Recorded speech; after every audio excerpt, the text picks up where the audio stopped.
state of no mind, when there is no involvement of any thinking. Usually what happens?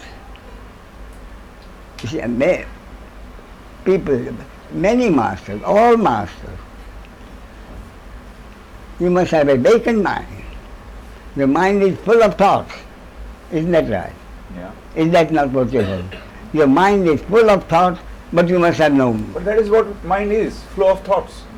No. Therefore, again, I make a distinction, fine distinction, but very, very, very important distinction. The mind cannot be full of thoughts, because the mind can only deal with one thought at a time. Therefore, at any point, a thought comes. Where does the thought come from? You cannot create a thought. A three-dimensional object cannot create a thought. The human being fundamentally is a three-dimensional object, and a three-dimensional object cannot create a thought. A thought always happens, whether it is Ashok, the physician or a surgeon, or a murderer. A thought always comes from outside. From outside means the source. From outside? Means the source. No one can know what your next thought is. Yes. No one can know what the next thought is. But then you mean the next thought, whatever it is, comes from the source of God. So, having no mind is no thought?